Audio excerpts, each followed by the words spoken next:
I wanted to surprise my husband for his birthday, so I secretly invited our family and close friends to celebrate with us. While I was chatting with a friend and trying to keep everything running smoothly, my son came home. I greeted him warmly, hoping he would at least say hello to everyone, but he walked in without a word and headed upstairs with his girlfriend. Somewhere along the way, the distance between us had quietly grown, and that unspoken tension had become a cloud I just couldn't shake. I barely had time to steady my emotions when my husband called and said he had missed his flight and would have to catch another one 2 hours later. At that moment, it never crossed my mind that he might be cheating. I had spent weeks planning this birthday surprise, and with one phone call, the entire plan fell apart. The next morning, I woke up to find him already dressed and heading out for a meeting at school. When I mentioned his absence the night before, he brushed it off, saying that after all these years together, there was no need to put so much effort into these things. As I was about to leave the house, I noticed he had forgotten his jacket. When I picked it up, his phone slipped out, and on the screen was a photo he had taken the night before with a much younger woman. That evening, we were invited to dinner by friends. Our friend's partner was young and beautiful, the kind of woman who naturally draws attention, and I felt my composure crack.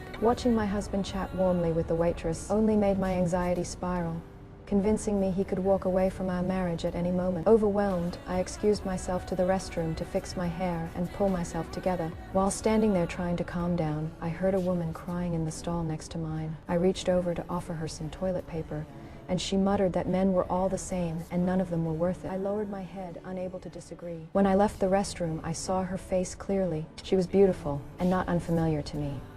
I'd seen her around town with different men on different nights. To thank me, she insisted on giving me a decorative hairpin. I declined politely, saying I wasn't used to accepting gifts from strangers, and made an excuse to leave. Did you find that waitress sexy? Which one? The one you were flirting with. The way he scrambled to answer carefully only made me more suspicious that missing that flight hadn't been an accident. The next day, I sought out the young woman from the restroom and told her about my husband's infidelity. Her name was Chloe, and she agreed to help me. I believed that a young, attractive woman like her would be hard for any man to resist. Following our plan, she approached my husband at a restaurant, pretending she needed to borrow some sugar from his table just to catch his attention. Afterwards, she met me and carefully reported every detail of their interaction. She said he had only made small talk and hadn't crossed any obvious lines, but the fact that he initiated conversation with her was enough for me. To me, that meant he was already tempted. I was convinced he was on the verge of crossing a line.